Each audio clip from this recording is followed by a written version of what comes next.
back. It's season 2 of Solo Ship. JM, we got renewed for season 2. Yeah, Uh, we made it big time now. yeah. So I'm Squirrel Patrol, JM to win from 1 week season. How was your off season? Man, off season was great. It's I sent my wife and kids out of town a week and a half ago for the lead up to the season. They went to the in-laws. I've been working around the clock. So yeah, today at like 5 p.m. I'm like done with work and fully focused on rosters till Sunday. So yeah, I've made it through. I've made it through the crazy lead up to the season and ready to get going. Yeah, I got so much content this year, and just finished the last article like last night, and God, it felt good. And then I realized like, oh, I've got a Sunday night showdown article. but neither here nor there. That'll be exciting to do Sunday afternoon, and we got week one. It's always an interesting week one, because my stance on week one is always that we think we know more than we do, right?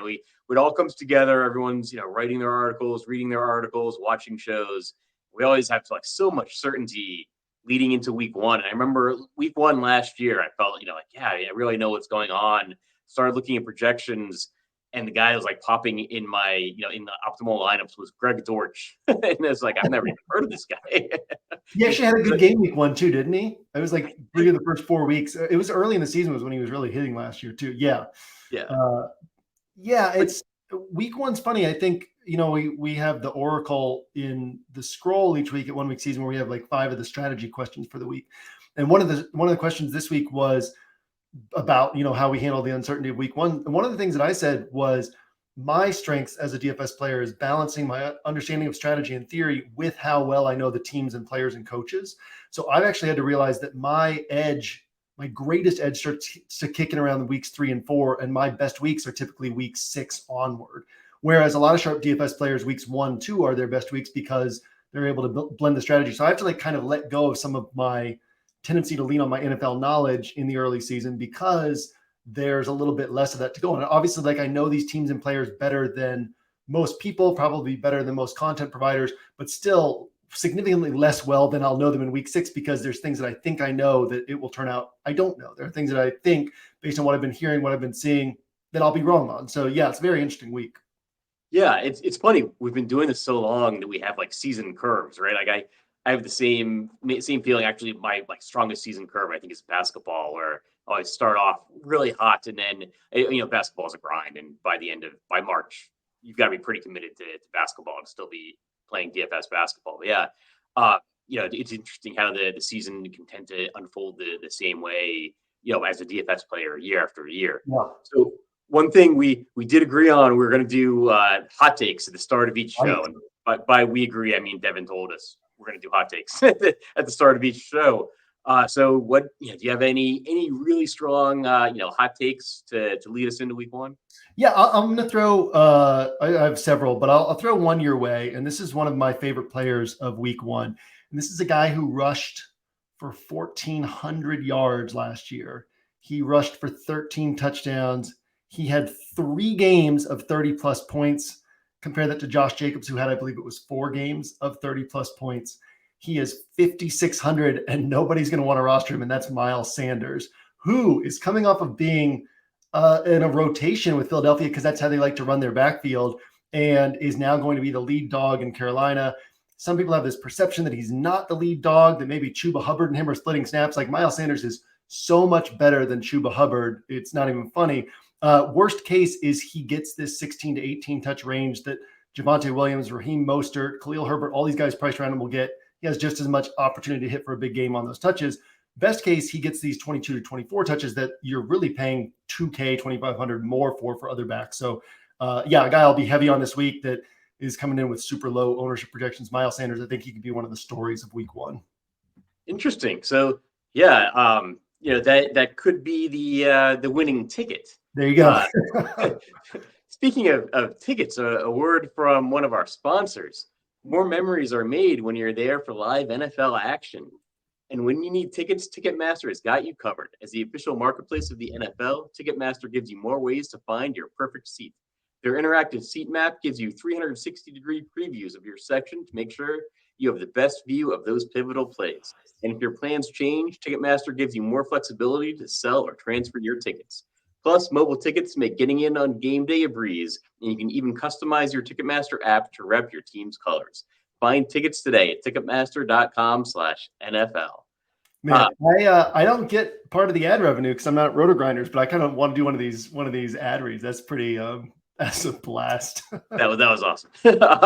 So yeah, Miles Sanders. When you started off with like 1,400 yards, I was thinking like Derrick Henry. Like, yeah, see a lot of ownership. It's like, oh man, yeah, Miles, that is wild. I think Miles Sanders. Yeah, he is going to be low owned, and I think there's an expectation, maybe more than anything else, that Carolina, is maybe not the dumpster fire they started off last season as, but that they've got a rookie quarterback. I think I saw right before we came on that DJ Shark is out. So that the receiving options might already be whittling down. That's maybe a good thing for Miles Sanders.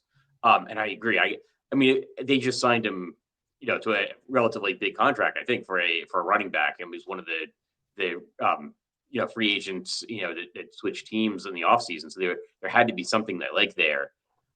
So for my hot take, I always have a hard time with these things because I never know like what's too hot. I gotta say something that I think might not happen but could. So I'm gonna try to be directionally accurate with this one. Because I think this week really shapes up as a week that reminds me a lot of week 2 last year. So my hot take, I think the Washington Commanders defense will be the lowest scoring defense on the slate this week.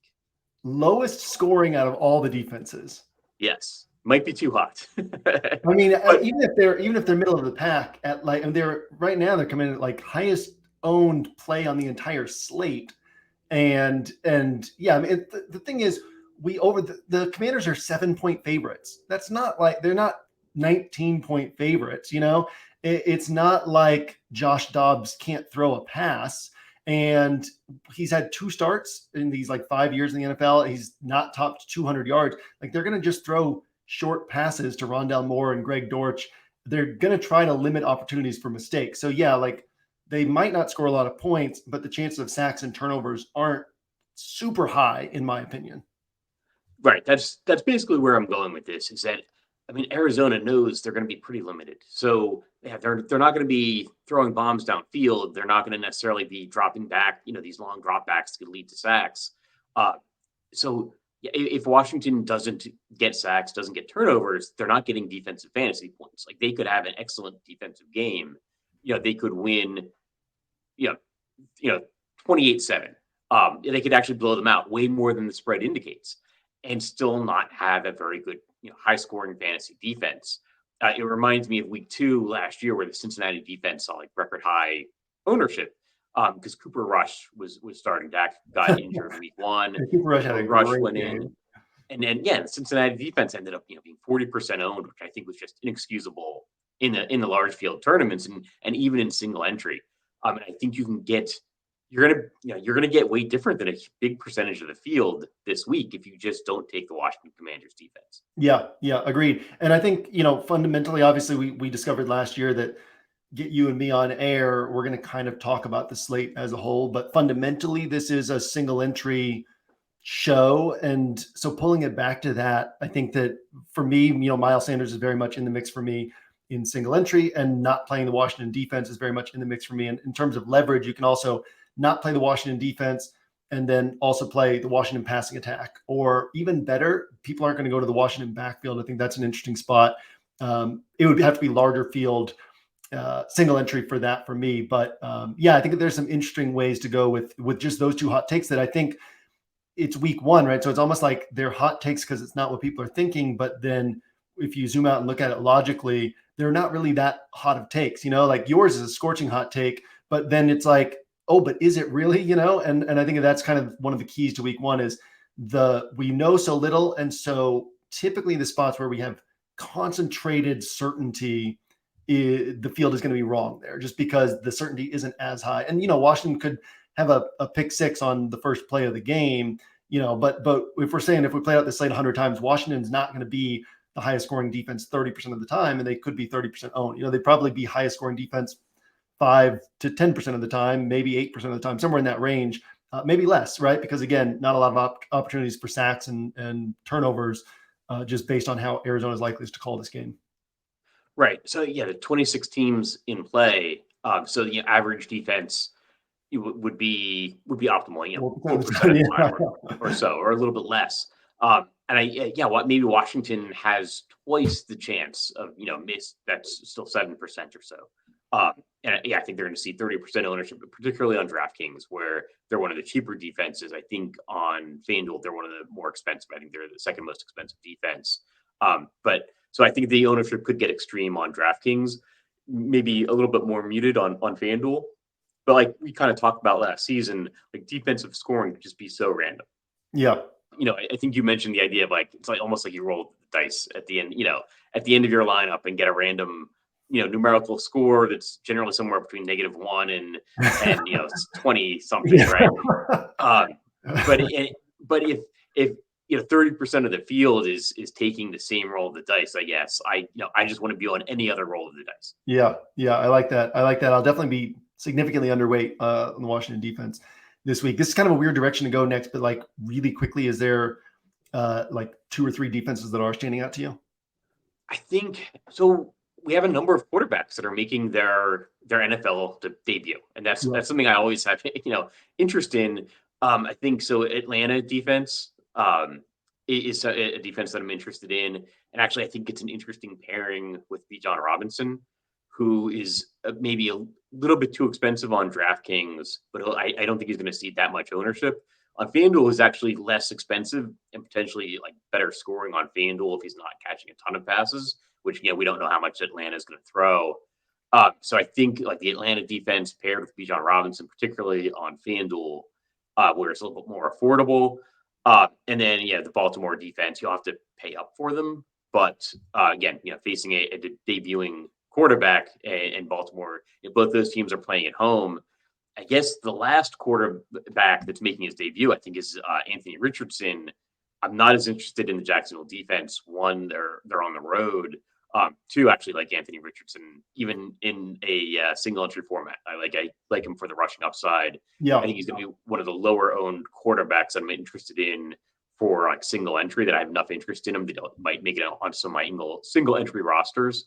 But I think Anthony Richardson's somebody I'm interested in, and not as interested in. I think that swings us over to quarterback, which is where people would have expected us to go next. And one of the things that's interesting about Anthony Richardson is we can keep in mind that Shane Steichen, new head coach for the Colts, he was there Justin Herbert's rookie year. He was in Philly with Jalen Hurts his rookie year, his first start. And so this is not new to him to be taking on this young quarterback and calling their first game. And one of the things that he talked about was that what he tries to do with these young guys is make sure that the entire game plan is stuff that they feel comfortable with. And so there's such a learning curve to be an NFL quarterback. So rather than putting them in position like, hey, let's have them grow in this game, give them some stuff they're uncomfortable with. It's like, what is everything that he has down pat? What is everything that he's able to execute at a high level right now? And then each week we'll kind of keep building onto that game plan. Because right now there's no film on this Colts offense. There's no film on Anthony Richardson. There's no drawback to having a third of their playbook available to them. And then next week it becomes 38% of the playbook. Next week, 44%, right? They just keep growing and adding new things. And so from that standpoint, I expect Shane Steichen to call a game that very much fits Anthony Richardson's comfort level right now and his skill set. His skill set is this potential to have 100 yards and 2 touchdowns on the ground. And so, I think that Anthony Richardson, he's maybe one of 4 quarterbacks that I'm really leaning toward in single entry. The others being Jalen Hurts, and then Sam Howell and Russell Wilson, a little bit more off the board, I guess, on Sam Howell. But those are the guys who I like in single entry. Anthony Richardson's definitely in that mix for me.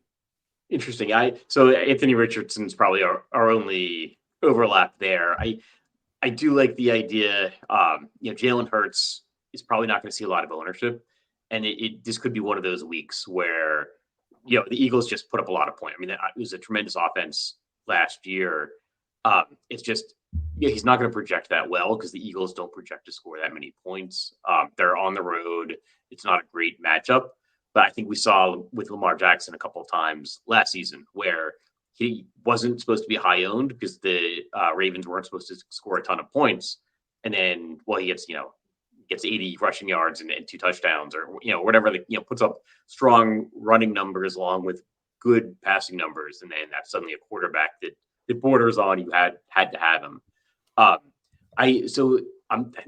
think I'm interested to see what his ownership is, because he's really cheap on DraftKings. Somebody else that I like at that exact same price on DraftKings is probably my other maybe off the board quarterback that I like is Baker Mayfield. Yeah, I like him a lot too. Yeah, I've heard him talked up a little bit, so he may end up getting higher ownership than we're expecting. But he's in a much better position than he's been in some of his previous spots. I mean, last year he was on Carolina when Carolina wasn't good, and then joined the Rams when the Rams were no longer good. So those were 2, I think, difficult spots for him. Obviously his stay in Cleveland didn't end well, but I think that his last year in Cleveland, I think he was probably more injured than people were thinking, and then management went out and Watson. So I think with Chris Godwin and Mike Evans, and even like some Cade Otton, that's a much better spot than and just the game environment. They're playing in Minnesota, that's inside the dome. Minnesota gave up a ton of passing yards last season, so Baker Mayfield's a quarterback I have some interest in. Yeah, no, I like that call a lot. With Washington, there's I dive into this. I had a podcast that was kind of replaced the Angles podcast. It's on the 1 week season podcast feed. It was called the Week 1 Special, and I went game by game. And there's some angles where just a lot of things with the team that Washington's one of the few teams that I could see being up 24-0 and still passing the ball. So I think that it's an interesting spot, given all the things that I'm kind of seeing there. Totally agree on Baker Mayfield. One of the things I want to bring up real quickly on this perception of the matchup against the Patriots being bad. Patriots allowed 37 points to the Ravens last year, running quarterback. They allowed 27 points to Aaron Rodgers and the Packers, 33 points to the Bears, running quarterback and Fields, 33 points to the Vikings, 24 and 35 points to Josh Allen and the Buffalo Bills, 30 points to the Raiders. And the Patriots defense, what they do well, third in the NFL in sacks last year, near the top of the league in turnovers, top of the league in defensive touchdowns. Like, they're very aggressive, but that aggressiveness, especially with their tendency toward man coverage and blitz, really opens things up for running quarterbacks and opens things up for players like Devontae Smith, AJ Brown, who can beat man coverage. So the Patriots are, the old Patriots were so interested in preventing points. And it was like, make you march the field, wait for you to make a mistake. The new Patriots with Mayo and Steve Belichick, it's very much like, we're going to try to force you into mistakes. And you might get some big plays, but we're also going to force some turnovers, give our offense some short fields. So they're less interested in point prevention and more interested in like those punches and counter punches sort of back and forth. And so, yeah, I mean, it's just a spot where I think that's going to be the perception is like, well, the total's kind of low, but it's week 1, right? The totals don't mean as much. We know so much less than we will deeper into the season. So yeah, I think it's a very interesting spot. And because I think these thoughts will lead to Hurts being lower owned than he normally would be, it becomes very interesting in single entry play. So I did want to kind of toss those thoughts your way just for you to loop into your own play and for the audience to have like that angle to think about there. Yeah, no, I mean, that's a pretty compelling argument to be putting in some Jalen Hurts, because we know what we know what he can do. And I think one thing you guys referenced in your write-up for 1 week season is that people maybe underestimate how good the Eagles offense was last season, because they were up so much in the second half of games that they would take the foot off the gas, sometimes even take the players out of the game. And so you're like, what if they're pressed to keep going all 4 quarters against a defense that maybe the perception is that they're not, that they're better than they really are. So one last quarterback I want to touch on, just because I think he's going to be, I think he's going to be fairly highly owned, but I think it's somewhat warranted, is Justin Herbert. Just playing in the highest point total game of the week. That's definitely a game stack I'm going to have some interest in, just in case that game kind of blows out or blows over the total in the afternoon games. Yeah. I mean, that game is.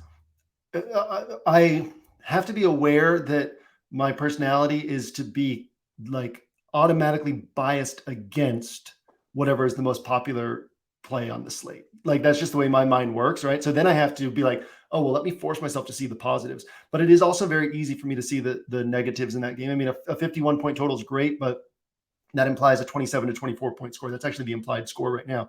And at the price tags on these guys, you need each team to be scoring 4 touchdowns. So you're still betting on an outlier for this game. And I think a lot of people will just look at that highest total and go toward it. So it is not difficult to paint the picture of each team scoring 4 touchdowns. But I do think that, like, not you, but like the typical DFS player, the typical viewer on here also has to be aware, like, oh, this does have to go to 4+ touchdowns, right? Like, it has to hit that level. I mean, I think that's what a lot of people won't be thinking of, and they'll just be like, well, let me just plug in these plays because it feels most comfortable. So yeah, I'll have that game. I'm actually going to avoid it in single entry just because I think it's going to be so popular. And I think there are other places to go, but it won't surprise me if, like, I come out of week 1 and lost money because I didn't have that in single entry. You know, like, that won't be a surprise to me at all. Just one thing I'm thinking is that it is week 1, and that tends to be a little bit of a softer week in terms of DFS players, right? A lot of people are playing football for DFS, for the first time week 1. And I wonder if they, people that aren't using projections, I mean, that's less and less of the DFS crowd, but maybe they're not using projections. And so maybe they're not on this game as much as they should be. And maybe they're just plugging in the Commanders defense. Like we kind of talked about last year, that what can make single entry so appealing is so many people are just plugging in a cash lineup. And they're not stacking, and they're just going with the chalkiest defense. Everyone's going to click on the Washington defense. And if you take that stack that is just projected to be, in the highest scoring game, and just make sure to stack, make sure it's a game stack, and just make sure your defense is a little different, that might be different enough for single entry where a lot of people are just putting in their cash lineups. Yeah. I mean, definitely, like, nothing against the game. You know what I mean? I think the both defenses are really good, and now Vic Fangio's with Miami. Like, there's potential for it to be, again, even a 27 to 24 game kind of hurts everybody who pay the price tags. But like I said, it's not going to surprise me if the reason I don't make money in week 1, and like, we're looking at all of this as building up sample sizes, right? So it's like, I won't be disappointed if I don't make money in week 1, as long as I know that I was positioning myself to make money if we could play out this same slate 100 times. So one of the stances I'll be taking in kind of tighter builds is staying away from that game, but that's not to say that the game can't hit. It's just like, here's one of the paths that I see to making money on this week. And if this is a week where that game goes off, then, hopefully one of my large field rosters built around that game. Cause I'll have, like, that's the thing with that game, is I want to be either all in or not on it. Right. And so I'll have some large field rosters that go all in on that game, and hopefully those make up for whatever I lose in tighter builds if that game goes off. Sure. So just a couple of other games I wanted to touch on. One is one that has kind of surprisingly high total, at least to me, and maybe even just the spread's a little bit tighter than I would have thought. But the Rams in Seattle, especially with Cooper Kupp being out now, I'm kind of thinking of the Rams just like last season, and almost like expecting them to have a 17 or 18 point implied total. It's actually 21. I think just a 4.5 point spread with Seattle. And I think there's going to be some pieces from that game that are popular, like Kenneth Walker, I think will be somewhat popular at running back on DraftKings. But I think there's some workload concerns there. And there's a thought that maybe Seattle just runs away with this game. Yeah, I knew that the total had dropped. I thought it had dropped more. It's still at 46 and a 5-point spread. So, Rams implied for 20.5. Yeah, I that's a game that I'll have a little bit of Puka Nacua. I don't go to Tyler Higbee at high ownership. I literally, outside of a little bit of Puka Nacua in large field, I might have 0% ownership, because I'm with you on like Kenneth Walker is an excellent real life NFL back. But if you look through his game logs, he had a couple 30-point games pretty early in the season last year, and that stuck that in everyone's minds of like, ooh, I got to be here for the next 30-pointer. The rest of the season was sub 20, like consistently 16, 17, 18 points. Excellent player, but not like an excellent DFS producer. They don't throw the ball to running backs a ton. And then he's coming off a lot of missed time in camp. And now they have Charbonnet, who they really like, and they were developing him. Like, I don't see Kenneth Walker getting 24 touches, right?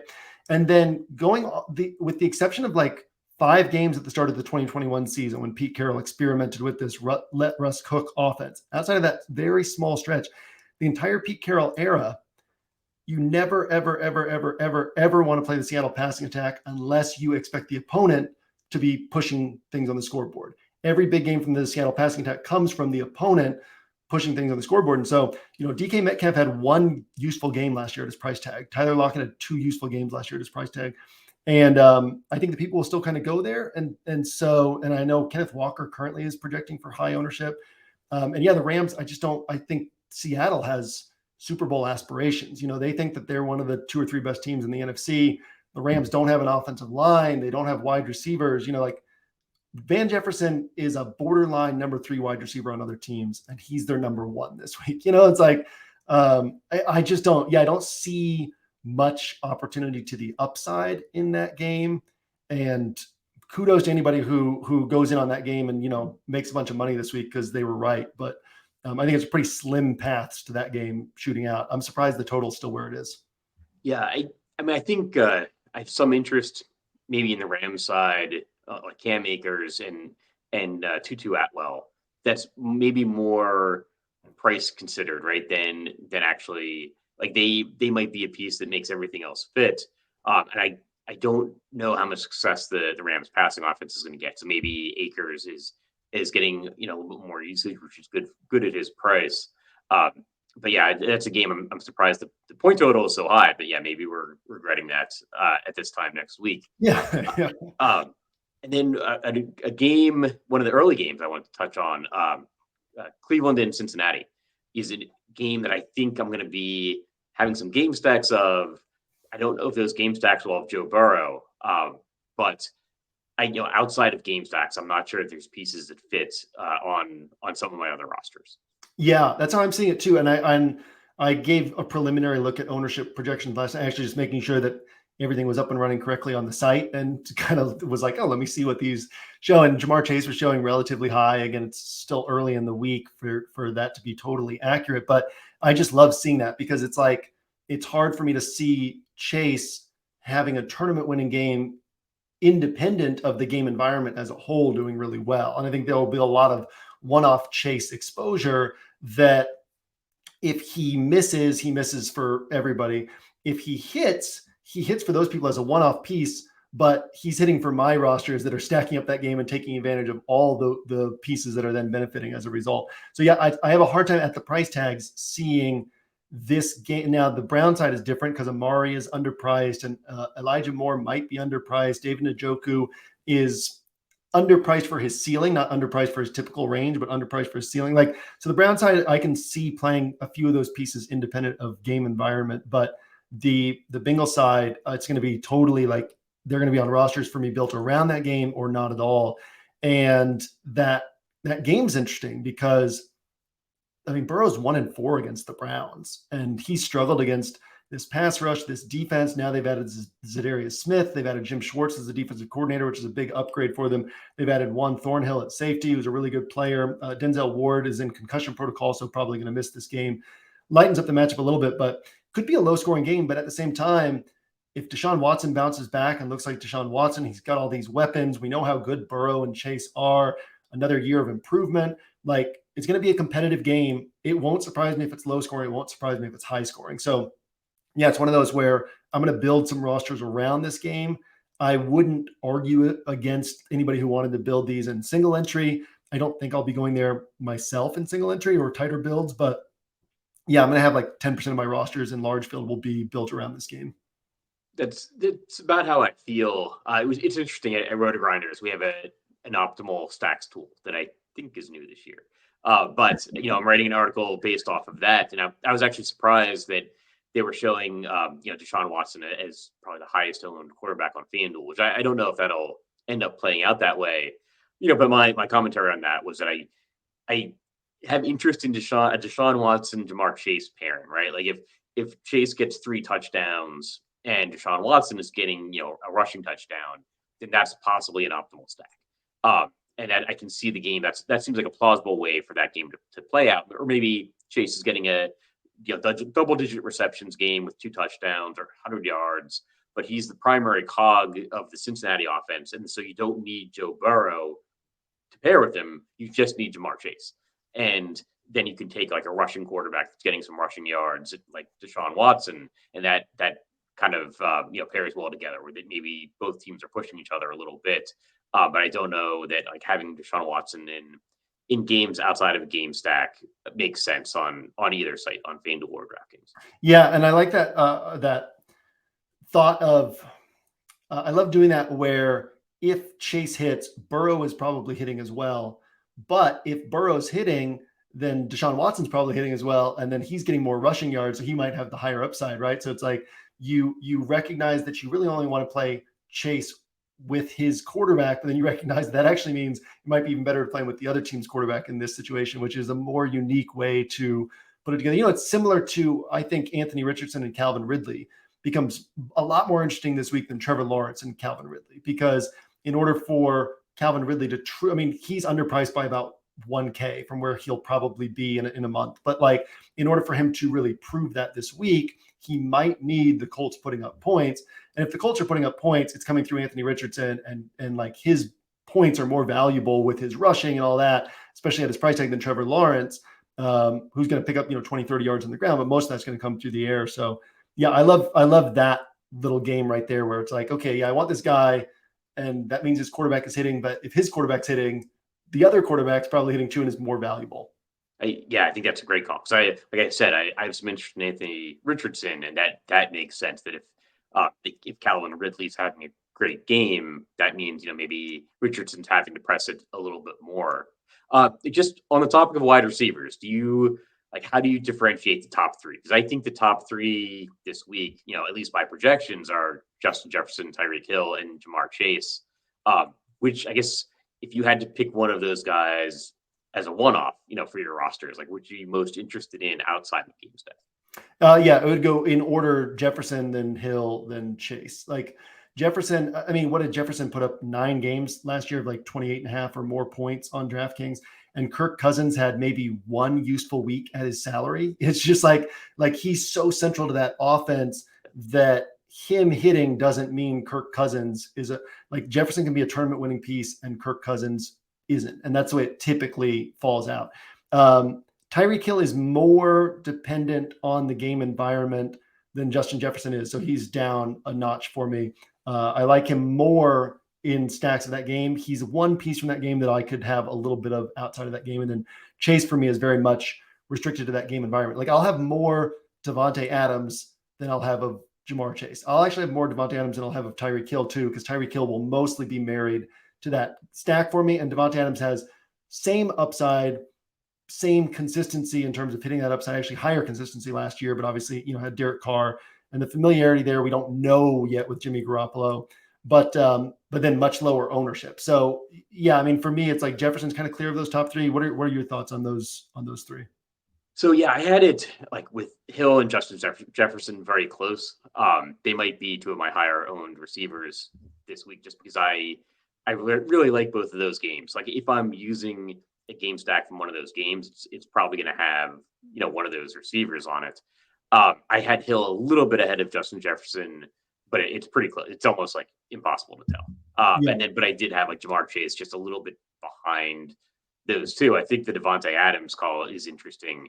Like, I'm just looking at some projections, and I've got Keenan Allen just a little bit ahead of Devontae Adams, but like, I agree, I'd much rather play Adams than Allen. So I think Adams probably falls like 4th right after those top 3, and then like Keenan Allen, like you wrote up, he just rarely pays off his, like, he's always going to get some receptions. He rarely pays off his price tag in tournaments. Yeah. No, and this is like the rare week where I could actually play Keenan Allen in tournaments, but it'll be in total game stacks there. Like, it won't be Keenan Allen as a one-off, because again, it feels awesome to everybody when they roster him and he gets 20 points, but then he's never on that tournament winning roster, because at 7,300, those 20 points feel good, but they're just not enough. And he has so few paths to those 35 pointers that roster spot and that salary is now, taken away from your opportunity to get one of those. So yeah, really, AJ Brown obviously is interesting to me as a stacking partner with Jalen Hurts, who nobody will be on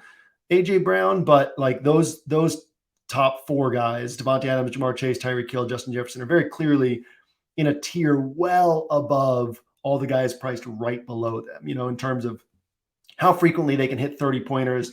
Their opportunities for a 40-point type game is so much higher than these guys priced below them. And not to say that maybe Jalen Waddle doesn't hit a 40-pointer this week or Devontae Smith doesn't hit a 40-pointer, but it's just like that's more of an outlier. Whereas these top 4 guys, like I'd rather carve out the extra salary to get up to these guys as opposed to fishing down in like this 7K range for sure. Yeah. All right. So, kind of running short on time. Any final thoughts for the week? No, I mean, I think one of the things, yes, there are some final thoughts. I think, we've been talking about this Vikings-Bucks game. I think Mike Evans is very interesting. Chris Godwin has a tougher matchup in the slot, and nobody's going to be looking at Mike Evans. Chris Godwin's going to be more popular for whatever reason. So I think that's a very interesting spot to consider. And then I think paying attention to just who is priced a lot lower than they will be in a month, so that's Deebo Samuel, it's Chris Olave, it's Calvin Ridley, it's Amari Cooper, some of these guys who are just a little bit mispriced, and maybe this isn't the spot where they hit, but just being able to be aware of those misprices and try to take advantage of them. And yeah, that's I guess that wraps up my thoughts. I think, it's easy for any of you watching, it's easy to be excited about week 1 and then overcommit to week 1 in terms of bankroll. And I would say that the sharpest DFS players have an edge on week 1. And even some of the sharpest DFS players don't, because if their edge is something different, like I said, my edge is this blend of how well I know the teams and how well I understand DFS. And I can overrate my knowledge of the teams early in the season. So be aware of where your edge is as a player and whether or not week 1 falls into the bucket of your edge, and be smart with your bankroll on this week. Because a lot of times people they'll blow 2x, 3x their typical buy-in because they're excited about week 1, and it's actually maybe a worse week for them. So important to be aware of that as well. Yeah, no, I think that's great advice. It is. It's so tempting, to just think, well, this is going to be the softest week of the season, and you might be part of that softness, right? You might be the nail, not the hammer. So yeah, I think that's good advice for week 1. That just about wraps it up for week 1 of Solo Ship. Good luck to everybody on Sunday, and we'll see you next week.